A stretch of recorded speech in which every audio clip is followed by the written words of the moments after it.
Sa malawak na mga hasyenda ng Negros Occidental, isang batang lalaki sa mga alon ng kalikasan at pagyaman ng lupa. Siya si Rafael Nini Abelio, isang anak ng hasyendero na may laing Kastila. Ngunit sa kabila ng marangyang buhay sa hasyenda, natutunan ni Nini na hindi lang sa kalikasan matuto ng buhay. Siya ay napadpad sa isang mundo na tapang at diskarte, ang mundo ng sabong. Ang sabong ay tinuturing na isang mahalagang bahagi ng kultura ng mga Pilipino. Ay nagsilbing landas kay Nini para magpatanto ang kalagahan ng sipag, dedikasyon at paggalang sa hayop. Hindi katulad ng ibang mga kabataan na ginugugol ang kanilang oras sa mga aktibidad ng hasyenda, si Nini ay nagsimulang makisalamuha sa mga bitiranong sabongero. Sa edad na 15, nagsimula na siyang mag-alaga ng mga manok na may layuning mapabuti ang kalidad ng mga hayop at matutunan ang mga mahalagang stratehiya ng sabong. Ang kanyang diskarte ay hindi lamang nakatuon sa pisikal at ng kalusugan ng mga manok, kundi pati na rin sa kanilang mental na lakas at ang tamang pagpalay. Dito nagsimula ang kanyang paglalakbay na matutulak sa kanya upang maging isa sa pinakamakatiwalang pangalan sa industriya. Habang ang iba ang nag-aalab sa sabong bilang isang libangan, si Nini ay nagsimula ng magtayo ng isang pangalan pamagitan ng pagsali sa mga prestiyosong derbish at mga internasyonal na kompetisyon.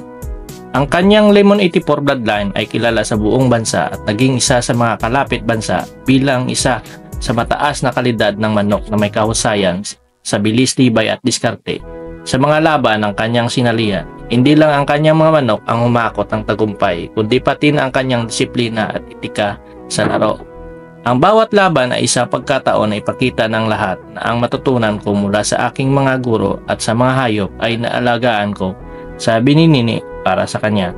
Hindi lang ito isang laro kundi isang sining. Hindi matapos ang misyon ni Nini sa pagiging isang matagumpay na breeder, siya rin ay naging guro sa mga kabataang sabongero at naging tagapagturo ng mga mahalagang leksyon na hindi matutunan sa mga librong pang-akademiko. Isa sa kanya mga pangunahing aral ay ang paggalang sa mga manok. Ayon kay Nini, bawat manok na may kwento at may tagumpay sa sabong ay hindi lamang nasukat sa taglay, nilang lakas, kundi sa pag-aaruga at pagmamahal na ibigay ng bawat sabongero. Pamagitan ng kanyang mga programa at mga seminars, ipinasa ni Nini ang kanyang mga kalaman sa kasanayan sa mga kabataan upang masiguro na ang sabong ay magiging isang sustainable at ethical na industriya para sa mga susunod na henerasyon. Ang ligasiyan ni Rafael Nini Abelio ay hindi matatapos sa kanyang tagumpay sa sabungan, kundi sa pamana ng kaalaman at mga aral ng disiplina. Ang kanyang buhay ay isang halimbawa na ang sabong ay hindi lamang isang laro ng tapang kundi isang sining na isang serbisyo sa kultura.